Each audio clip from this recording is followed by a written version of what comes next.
자, 오늘 말씀은 우리가 계속해서 사도행전 말씀을 보고 있는데, 지난 시간에는 사도행전 23장에 있는 말씀을 근거로 해서 유연함과 담대함의 신앙으로 살라라는 제목으로 은혜를 나눴었습니다.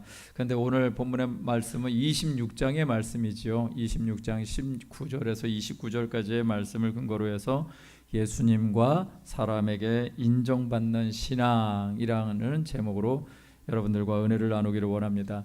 말씀이 많이 건너뛰었죠. 계속해서 사도행전에 있는 말씀을 촘촘히 저희들이 살펴보면서 1차, 2차, 3차 선교 여행들을 저희가 계속 함께 여정을 나눴었습니다.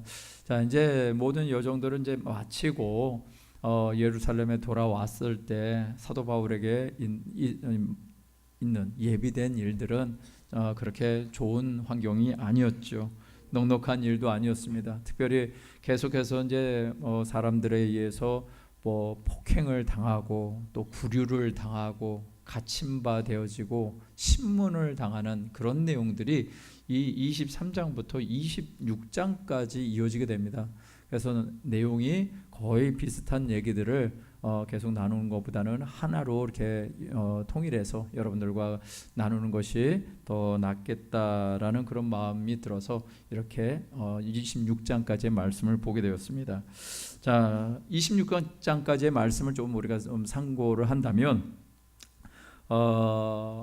로마 천부장에 의해서 사도 바울의 위기를 면하게 되죠. 그렇지만 이제 공의회 앞에 서게 되는 이 마치 법정과도 같은 자리에 서게 되어지는 사도 바울의 모습이 보여집니다.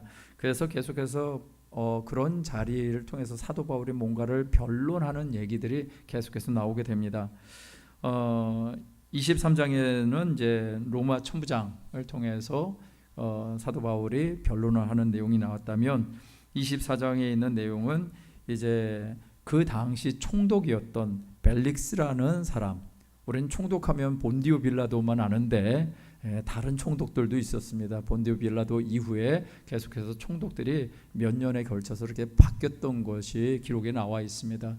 그런데 이제 벨릭스라는 총독이 있을 때 사도 바울이 이제 잡혔던 것이죠. 그래서 천부장이었던 로마의 율리오라는 총부장이 이 벨릭스에게 사도 바울을 데려가게 됩니다. 그래서 사도 바울이 이제 그 벨릭스 총독 앞에서 변론하는 얘기가 나오고, 또 25장에는 벨릭스라는 총독 이후에 또 베스도라는 총독이 부임을 하면서 그와 함께 그 당시에 그 팔레스타인 땅을 관장했던 아그리빠, 헤롯 아그리빠라는 왕과 그의 친족인 버니게라는 사람과 함께 이 법정도 아니지만 그런 또 총독과 왕 앞에서 사도 바울이 변론을 하는 내용들이 26장까지 이어지고 있습니다. 그래서 26장의 결론은 무엇이냐? 30절에서 32절까지의 말씀은 이것입니다. 왕과 총독과 버니게와 그와 함께 앉은 사람들이 다 일어나서 이제 물러가 서로 말하되, 이 사람은 사형이나 결박을 당할 만한 행위가 없다라고 말합니다. 그러면서 이어지는 것이 그 아그리빠 왕이 베스도에게 얘기합니다. 이 사람이 만일 가이사 로마의 황제에게 상소하지 아니었다면 석방될 수 있었을 텐데 라고 얘기하면서 26장이 끝나는 것입니다. 유대인들이 그렇게 고발했던 죄목을 왕과 총독과 함께 있었던 사람들이 사도 바울의 죄를 찾을 수 없다라는 것으로 결론 나는 것이었죠. 사도 바울은 자신의 삶을 오히려 이방인들이 인정해주고 있는 것입니다. 인정받는다. 사도 바울에게 있어서는 굉장히 중요한 순간이었을 것입니다. 오늘은 우리 신앙생활에서 중요한 개념인 인정에 대한 말씀을 나누면서 우리 자신이 예수님과 사람에게 인정받는 성숙한 신앙인의 모습을 향해 나가시는 저와 여러분 되시기를 주님의 이름으로 축원드립니다. 두 가지 말씀을 나누도록 하겠습니다. 첫째는요, 예수님의 약속을 계속 인정하라라는 것입니다. 한번 따라해 보실까요? 시작. 예수님의 약속을 계속해서 인정하는 것, 이것이 성숙한 성도의 삶이다라는 것이죠. 앞서 말씀드린 것처럼 사도 바울의 상황은 참으로 녹록하지 않았습니다. 공의회 앞에서 그가 변론하고 다음에 겪게 될 일들을 성경 말씀은 20장 12절에서 15절에 이렇게 얘기를 하고 있어요. 공의회 앞에 섰습니다. 대제사장과 그리고 공의회 의원들 앞에 서서 사도 바울을 변론하고 그러고 났더니 사도 바울의 말을 가로막고는 이렇게 얘기를 하는 것이죠. 날이 새매 유대인들이 당을 지어 맹세되 바울을 죽이기 전에는 먹지도 아니하고 마시지도 아니하겠다. 이같이 동맹한 사람이 40여 명이나 있더라라고 얘기를 합니다. 그래서 대제사장과 장로들에게 가서 말하되 우리가 바울을 죽이기 전에는 아무것도 먹지 않기로 굳게 맹세하였으니 이제 너희는 그의 사실을 더 자세히 물어보려는 척하면서 공회와 함께 천부장에게 청하여 바울을 너희에게로 데리고 내려오게 하라. 우리가 그가 가까이 오기 전에 죽이기로 준비하겠다라고 말이죠. 사도 바울이 그렇게 유대인들 앞에 또 공회의 회원들 앞에서 그렇게 변론을 하는데 그 변론 뒤에 나오는 거 보니까 먹지도 않고 마시지도 않으면서도 작정해가지고 사도 바울을 죽이겠다고 하는 사람이 40여 명이나 있었다라는 얘기를 합니다. 거기다가 뭔가 꾀까지 내죠. 꾀를 내서 나오면 우리가 죽이기를 준비할 거야 라고 얘기를 합니다. 자, 그리고 또 이어지는 상황은 이제 벨릭스 총독 앞에서의 변론할 때입니다. 그때는요 대제사장 아나니아라는 사람과 그 대제사장의 변호인으로 나왔던 더둘로라고 하는 사람이 이 말을 하는 내용입니다. 24장 5절에서 6절까지의 말씀에 보니까 우리가 이 사람을 보니까 전염병 같은 자다. 천하에 흩어진 유대인들을 다 소유하게 하는 자고 나사렛 이단의 우두머리라. 그가 또 성전을 더럽게 함으로 우리가 잡아왔다라고 얘기를 합니다. 사도 바울을 지금 향해 뭐라고 부르냐? 한마디로 말해서 전염병 같은 존재, 이 땅에 없어야 될 바이러스 같은 존재다라고 얘기를 하고 있는 것입니다. 그러면서 유대인들의 건강한 문화를 소욕해 하는 자다라고 얘기하면서 나사렛 이단의 괴수다, 이단의 우두머리다라고 얘기를 하는 것입니다.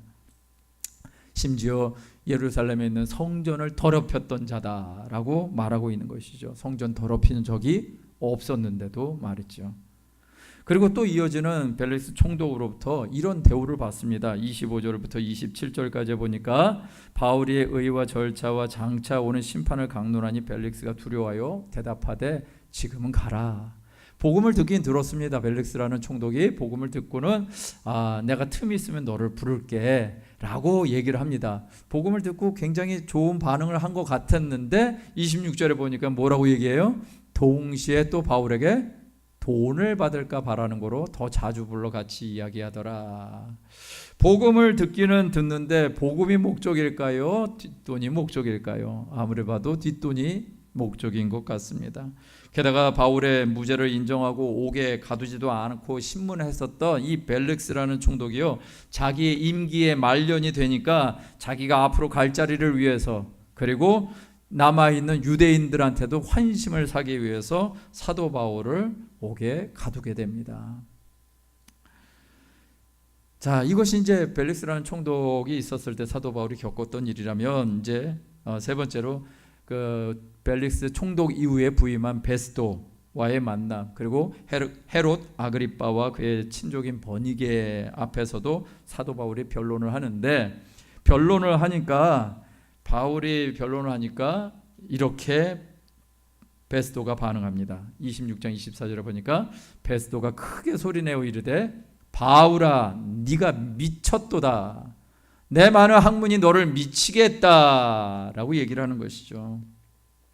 자, 이쯤 되면 계속되어지는, 신문도 계속되어지고 상황은 또 사람은 계속해서 바뀝니다. 바뀌어지는 그런 상황 속에서 사도 바울은 계속 변론을 하지만 변론할 때마다 이것이 경험되어지는 것은 참 마음을 쓰라리게 하는 것 같습니다.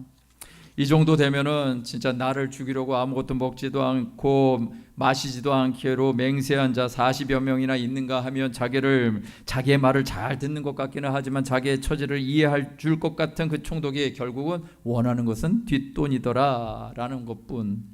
그리고 새로 부임한 총독조차도 나한테 한다는 소리가 네가 미쳤다, 내 많은 학문이 너를 미치게 했다, 한마디로 이런 미친놈이라는 것이죠. 이런 소리를 듣는 사도 바울의 그 변론, 우리가 만약 사도 바울의 입장이라면 우리는 어떤 마음이 들까요? 고작 내가 살아온 삶이 이런 거였어? 내가 이런 인정받으려고 이렇게 살았나? 라는 생각이 들지 않을까요? 자신의 삶의 결과가 고작 이런 인정이었다라는 것에 대해서 계속해서 마음에 이렇게 뭔가 마음의 소리가 들리지 않았을까 싶은데, 그런데요, 사도 바울은 이런 생각에 속을 수가 없었습니다. 할렐루야. 예, 사도 바울은 이런 생각에 속을 수가 없습니다.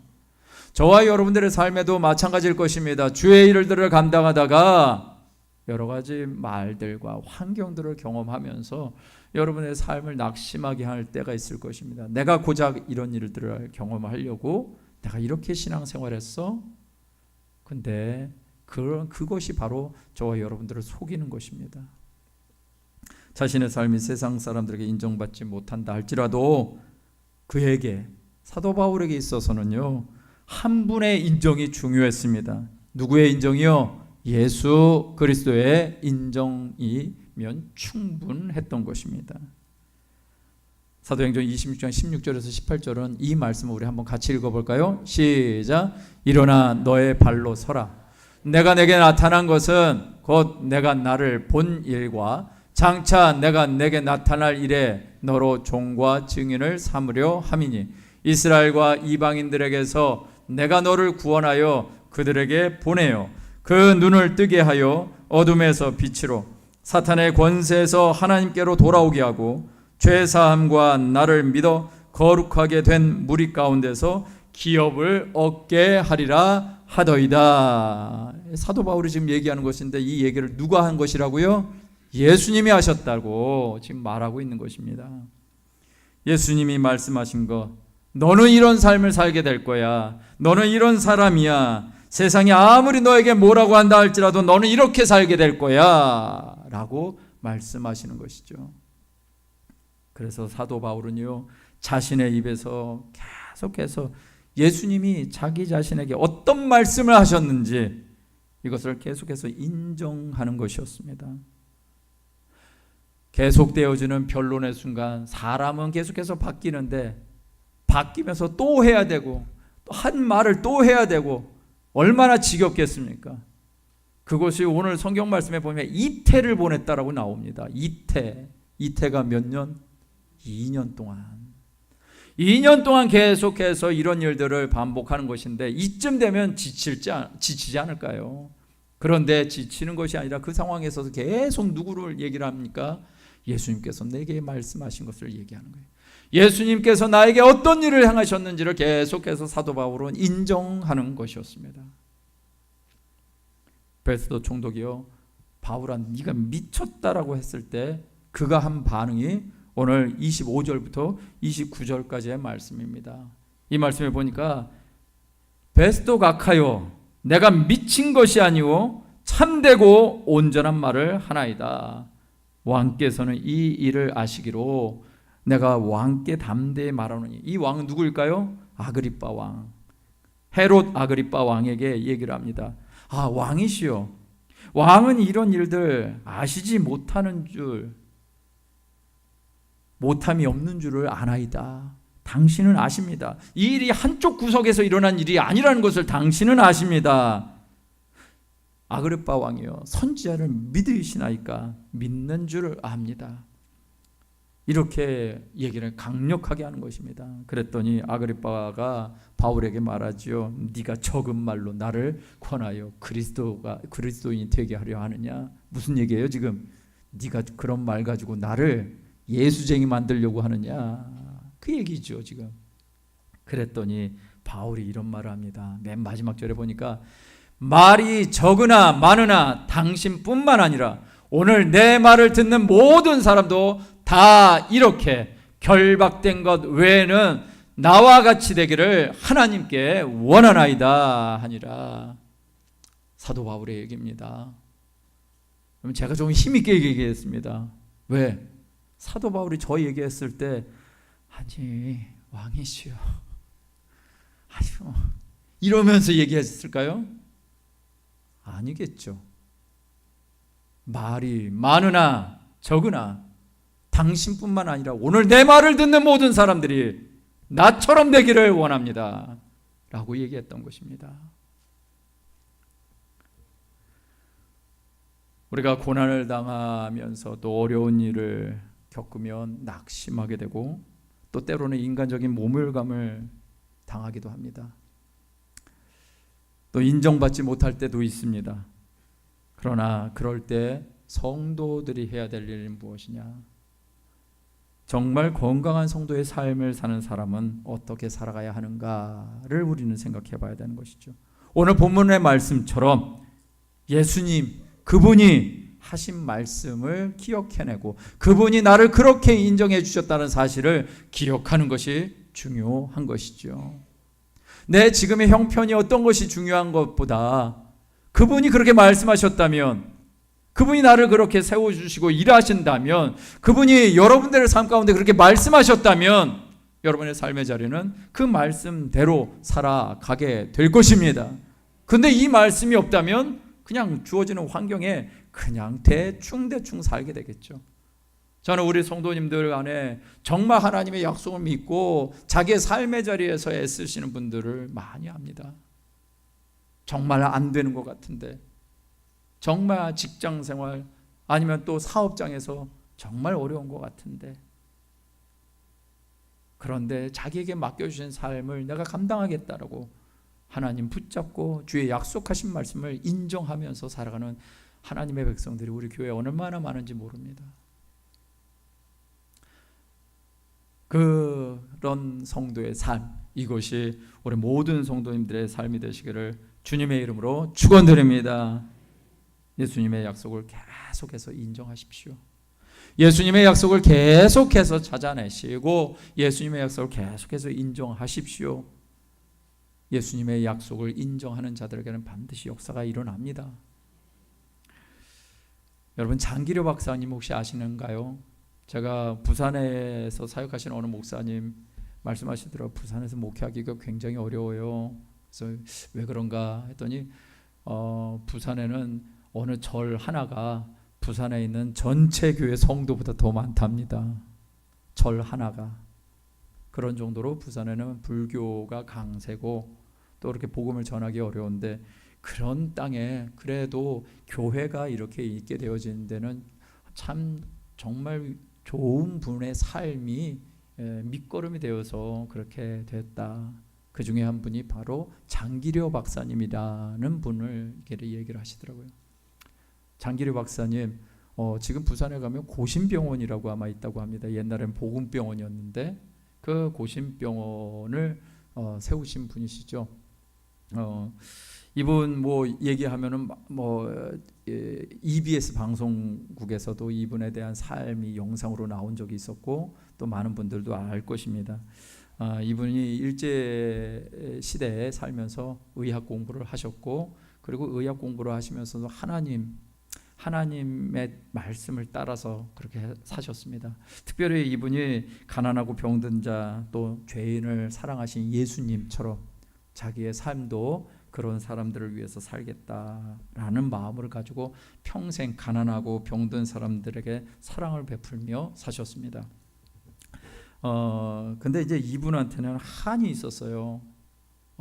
이분의 어떤 삶에 있어서 한이 무엇이냐면, 이분이 의사 생활을 하시면서 많은 사람들에게 유명해지고 또 많은 사람의 선을 베풀어 주셨는데, 특별히 이제 이 당시에 얼마나 어려웠겠습니까? 어려운 삶을 살아가는 많은 사람들이 또 아프기는 왜 이렇게 잘 아파? 그러니까 그런 사람들이 오면은 돈 없으니까 때로는 막 농산물을 가져와가지고 이거 받아달라고, 나 돈 없으니까 고쳐달라고 뭐 그런 식으로 했는데 그걸 또 다 받아주시기도 하시고, 심지어 돈이 없으면은 저 돈 없는데요 그러면 귓속에다 대고 뒷문 열어놨으니까 빨리 도망가요, 뭐 이런 식으로 환자들을 그냥 보내기도 하고 그랬던 분이셨습니다. 이렇게 선한 일을 행하시고 사람들에게 의술과 인술을 베풀어 주셨는데 이분에게 한이 있었습니다. 어떤 한이냐면, 북한 땅에서 살다가 평양에서 사셨던 것 같아요. 근데 이분이 이제 전쟁이 일어나서 이제 피난하는 과정에서 아내가 눈앞에 보이는데, 이 자녀가 5명의 자녀인데 자기는 둘째 아들 하나만 그때 자기가 데리고 있었는데, 자기 눈앞에 보이는 아내와 자녀를 놓고 내려온 거예요. 금방 다시 만날 거라고 생각했는데 결국 평생 못 만나십니다. 그래서 그런 아픔이 있는데, 그러면 이제 한국 땅에서 이렇게 살아가는 동안 또 의술 가지고 선한 일들을 행하시지만 주변에서 사람들이 많이 말하죠. 자식도 하나 있는데 결혼을 해가지고 잘 살아야 되지 않겠느냐. 근데 이분이 자기에게는 그때 떠났던 그 아내 한 사람에 대한 기억만 있는 거예요. 그러니까 평생 혼자 사십니다. 그리고 혼자 사시고 그렇게 사시다가 결국은 돌아가셨는데 1995년에 돌아가셨는데요. 80의 나이로 돌아가신 걸로 알고 있습니다. 근데 그분이 왜 그렇게 그 아내가 있는데도 불구하고 눈앞에 보이는데도 자식들이 보이는데도 놓고 왔냐면, 자기가 그때 타고 있던 것이 앰뷸런스였답니다. 그러니까 앰뷸런스 차를 피난용으로 사용하는 것이 자기가 용납이 안 돼서 공과 사는 구별을 해야 된다라고 해서 아내는 놓고 내려왔는데 이것이 마지막인 줄을 몰랐던 거죠. 그래서 이제 평생 그 아내를 생각하면서 살아갑니다. 이분이 이제 아내한테 이제 글을 썼는데 글을 이렇게 쓰셨어요. 창문을 두드리는 빗소리가 당신인 듯하여 잠에서 깨었소. 그럴 리가 없지만 혹시 하는 마음에 달려가 문을 열어봤으나 그저 캄캄한 어두움뿐. 허탈한 마음을 주체 못해 불을 밝히고 이 편지를 씁니다. 여보, 그날 아침 당신과 애들을 먼저 대동강변에 보내지 않았었더라면, 또 평양의 종로거리에서 차를 세우기만 했었더라면, 여보. 그런 글을 쓰셨는데 어떤 분이 이제 이분에게 얘기를 했나 봐요. 살아서 아내를 만날 수 있기를 빌고 있지만 사실 나이 80이 넘었으니 살아서 못 만날지도 모르겠습니다. 그러나 그렇게 되더라도 우리의 사랑은 천국에서 영원할 것입니다 라고요. 제가 이런 말씀을 드리는 것은 아내를 사랑하십시오, 이렇게도 이해하실 수 있지만, 제가 이런 말씀을 드리는 것은 이분이 이 아내를 향해서 가졌던 그 약속을 기억해내는 것입니다. 자기 스스로에게 한 약속이겠죠. 그리고 그 아내를 생각하는 것이 진짜 평생 이거 하나면 충분하다라고 생각했던 것이죠. 오늘날 저와 여러분들이 살고 있는 이 현실 속에, 더더욱이나 믿음의 현실 속에 여러분들은 한 가지 약속을 가지고 살아가십니까? 아니면 이것도 좋고 저것도 좋고 하면서 살아가십니까? 오늘 예수 그리스도께서 사도 바울의 삶에 주셨던 그 약속 하나가 사도 바울의 평생을 그렇게 이끌어가는 것을 봅니다. 오늘 저와 여러분들이 성경을 읽으면서, 신약 성경의 말씀 사도행전을 읽으면서 우리는 무엇을 봐야 될까요? 사도 바울의 마음 가운데 항상 인정했던 것은 예수님께서 내게 주셨던 말씀을 인정하는 것. 그것이 사도 바울의 선택이었다라는 것이죠. 저와 여러분들은 여러 모양의 어려움이 있을 것입니다. 그러나 그 여러 모양의 어려움이 있을 때 여러분이 선택하는 것은 무엇입니까? 그냥 어려움에 주저앉아서 망연자실해서 낙심해서 자포자기해서 아니면 신앙생활 뭐 이럴 때는 좀 쉬어도 되지 하는 그런 마음으로 있다면 다시 한번 성경으로 돌아가시길 주의 이름으로 축원드립니다. 우리는 하나님을 계속해서 인정해야 됩니다. 예수 그리스도께서 말씀하신 것들을 계속해서 우리는 붙잡아야 됩니다. 하루도 쉬지 않아야 됩니다. 제가 너무 명령적으로 말씀드려서 죄송합니다.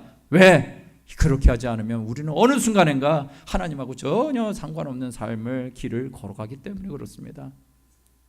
우리 잠언 3장 6절 말씀 한번 같이 읽어볼까요? 시작. 너는 범사의 그를 인정하라. 그리하면 내 길을 지도하시리라. 할렐루야. 우리 하나님이요 말씀을 통해서 우리에게 주시는데 그냥 어쩌다 한번 인정하라 그런 말씀 안 하셨어요. 범사에 인정하라. 무슨 말이에요? 매 순간이죠. 모든 순간에 하나님을 인정하라고 말씀하셨죠. 그런데 우리는 어느 순간인가 보면 요럴 때는 하나님을 인정하고 요럴 때는 안 해도 돼 그러면서 살아가는 거야. 그런데 그렇게 하지 말라고 주님 말씀하시고 있고 사도 바울이 그 삶을 살아낸 것을 봅니다. 저와 여러분들이 바로 이런 삶을 사시길 주님의 이름으로 축원드립니다. 아멘. 두 번째는요, 자기 자신의 믿음을 인정받으라 라는 것입니다. 저와 여러분들의 믿음을 인정받으시길 주님의 이름으로 축원드립니다. 사도 바울은 계속해서 신문 과정 속에 여러 가지 유혹을 받았을 것입니다. 내가 어떤 사람인데, 내가 예수님을 위해서 어떻게 살았는데 내가 이런 사람이야 라고 할 만하지 않았을까요? 여러분, 근데 구약 성경에 보면은 많은 왕들이 무너진 것을 봅니다. 저와 여러분들이 잘 아는 사울 왕이 어떻게 됐죠? 하나님 앞에 부르심을 받았던 겸손했던 종이 어느 순간에 전쟁에 이기고 자기가 뭔가를 할 수 있을 것 같은데 스스로 왕이 되고 스스로 제사장이 돼서 하나님 앞에 제사를 드리다가 결국은 사무엘 선지자를 통해서 제사보다 순종하는 것이 낫다 그런 책망을 듣게 되죠. 그 이후로는 계속해서 그가 순종의 길을 걸어가는 것이 아니라 자기 스스로 왕이 돼서, 왕이라는 신분의 문제가 아니라 하나님보다 자기가 더 왕이 돼서 살아가는 그런 삶을 살게 되죠. 다윗은 어떻고요? 다윗도 어느 순간인가 보면 자기가 이루어 놓은 걸 가지고 어느 순간 취해버리고 맙니다. 제가 다윗 성전에 가봤거든요. 저도 이제 할 말이 생겼네요. 다윗성에 한번 가서 보니까 그 다윗성 앞에 그 뭐 죽음의 골짜기인가 뭐 이렇게 멸망의 골짜기라는 것이 있어요. 근데 그 골짜기 앞쪽에 많은 집들이 있습니다. 여기서 이렇게 집을 보니까 다 보이는 거예요. 느낌 아시죠? 그러면 안 되는데 지붕에 있으면서 뭘 했겠어? 괜한 거 눈독 들여가지고. 왜? 여유 있으니까. 내가 살만하니까. 내가 지금 전쟁에 나가야 되는데 전쟁 안 나가도 부하들이 다 알아서 해주고, 그러니까 그 순간에 하나님을 놓치는 것이죠. 히스기야 왕은 어땠을까요? 아주 믿음의 사람이고 하나님의 기적으로 죽을 인생이 15년을 연장받는 그런 삶을 살아가는데, 그 히스기야 이후로 그 다음에 좋은 왕이 나와야 되는 건 맞지 않을까요? 하나님이 역사해 주셔서 생명도 연장해 주셨고, 하나님이 역사해 주셔서 그래도 국고를 정말 든든히 하게 했는데, 그랬던 히스기야 다음에 누가 나오면 유대 왕 중에 최악의 왕이 나오게 됩니다. 왜 그랬을까? 히스기야 왕도 하나님을 놓치고 있는 거죠. 사도 바울의 삶은요, 충분히 이러고도 남아야 되는데 그렇게 계속되어진 신문과 억류된 삶의 자리에서 사도 바울이 하고 있는 것이 무엇인가? 자기의 믿음의 근원이 무엇이고 자기의 삶의 역사가 누구로부터 왔는지를 기억하며 믿음을 점검했다라는 것입니다. 그것을 어떻게 할 수 있는가? 사도행전 26장 22절에서 23절은 이렇게 말하고 있습니다. 한번 읽어볼까요? 시작. 하나님의 도우심을 받아 내가 오늘까지 서서 높고 낮은 사람 앞에서 증언하는 것은 선지자들과 모세가 반드시 되리라고 말한 것밖에 없으니 곧 그리스도가 고난을 받으실 것과 죽은 자 가운데서 먼저 다시 살아나사 이스라엘과 이방인들에게 빛을 전하시리라 함이니이다 하니라. 할렐루야. 예. 사도 바울이 지금 자기의 삶을 뭐라고 얘기를 하고 있어요? 22절 첫 번째, 하나님의 도우심을 받아. 지금 자기가 어떤 상태인데? 계속 2년 동안 구류되어 있는 상태고 2년 동안 계속 사람들한테 변호를 해야 되는 그런 상태고 계속해서 똑같은 말을 해야 되는 상태면 아니 이 정도면 끝나야 되는 거 아니에요? 그리고 이런 삶이 하나님의 도우심을 받는 거 맞아요? 사도 바울은 내가 지금 살아가고 있는 삶이 하나님의 도우심이야 라고 얘기를 하고 있는 것이죠. 하나님의 도우심을 받고 있기에 지금 이렇게 살고 있는 거야 라고 사도 바울은 담대하게 얘기를 하고 있는 것입니다. 세상 사람들이 보고 유대인들이 보고 이 총독들과 왕들이 봐도 지금 이 삶은 그런 삶이 아닌데 사도 바울은 내가 하나님의 도우심을 받고 살고 있다 라고 당당하게 얘기하고 있는 것이죠. 사도 바울에게 있어서는 무엇이 중요한가? 세상적인 것이 아닌 거죠. 나의 조건을 인정받기 위한 삶이 아니라 나의 믿음을 인정받기 위해 살더라라는 것입니다.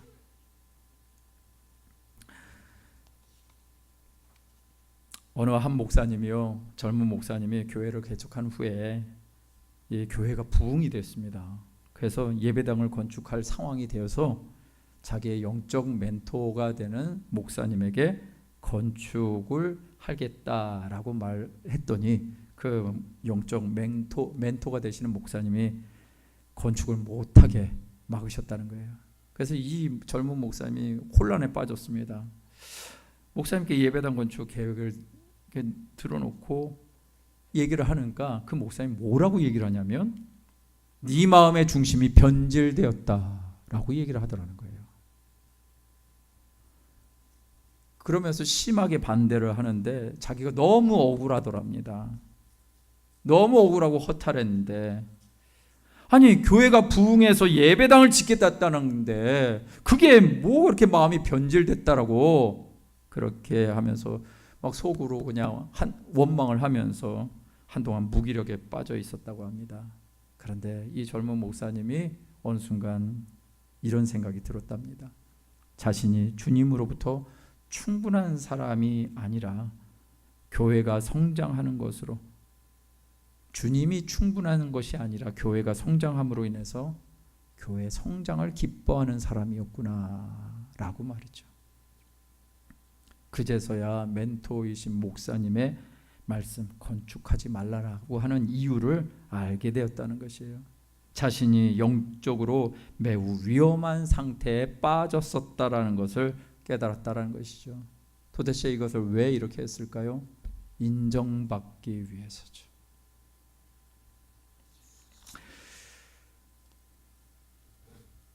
고린도후서 11장 23절에서 30절까지의 말씀은 사도 바울이 어떤 삶을 살았는지 설명을 합니다. 제가 여러분들에게 읽어드리겠습니다. 그들이 그리스도의 일꾼이냐 정신없는 말을 하거니와. 이해가 되시죠? 누군가가 그리스도의 일꾼이다 라고 자기를 소개를 한 것입니다. 그랬더니 사도 바울이 정신없는 말을 한다. 왜? 그들이 뭔가를 얘기를 했는데 자랑질이었거든요.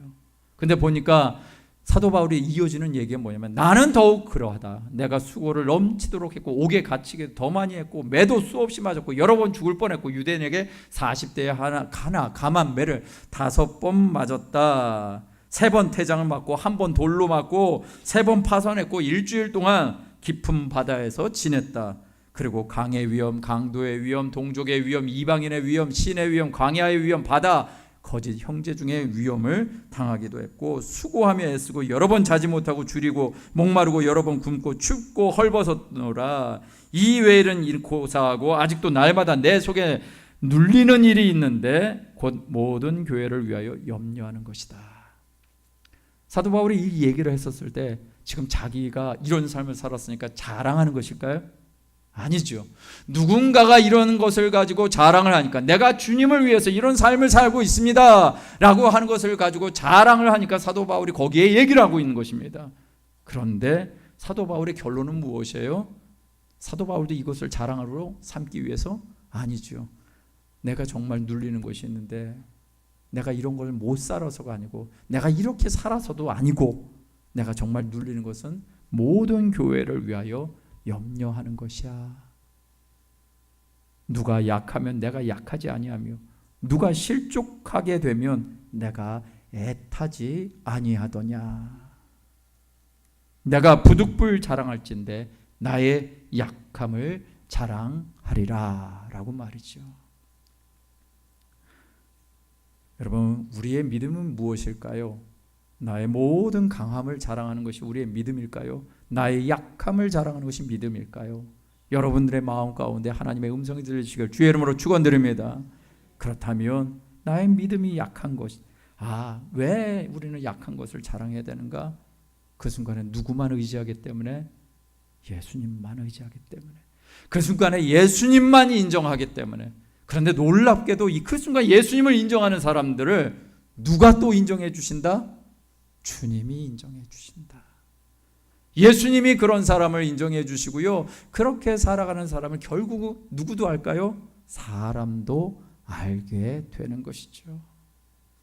그것이 저와 여러분들의 모습이 되시기를 주님의 이름으로 축원드립니다.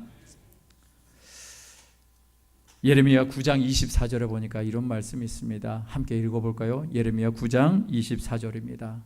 시작. 자랑하는 자는 이것으로 자랑할지니 곧 명철하여 나를 아는 것과 나 야훼는 사랑과 정의와 공의를 땅에 행하는 자인 줄 깨닫는 것이라. 나는 이 일을 기뻐하노라. 야훼의 말씀이니라. 할렐루야. 예수님이 너무 독선적이신 것 같지 않나요? 나만 알아라 라고 해요. 나만 알아 라고 말씀하시는데, 너무 당신만 아시는 분 아니신가요? 그런데요, 왜? 저렇게 살아야지. 주님을 알아야지 우리의 삶이 주님도 인정하시는 삶이 되더라. 그리고 주님만 인정하는 것이 아니라 사람들도 저 사람은 하나님의 사람이고 하나님만 의지하는 사람이야 라는 걸 알게 되더라는 것이죠. 오늘 저와 여러분들이 성찬하는 이유는 바로 여기에 있어야 될 줄 믿습니다.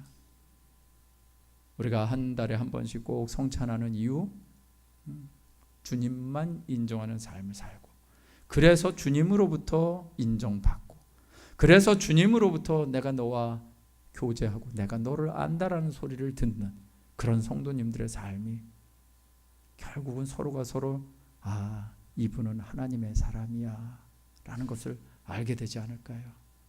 오늘 그렇게 결론 나시는 저와 여러분 되시기를 주님의 이름으로 축원드립니다. 오늘 성찬을 준비하면서 그런 삶을 살 수 있도록 역사해 주십시오. 우리 주여 한번 부르시고 통성으로 기도합니다. 주여.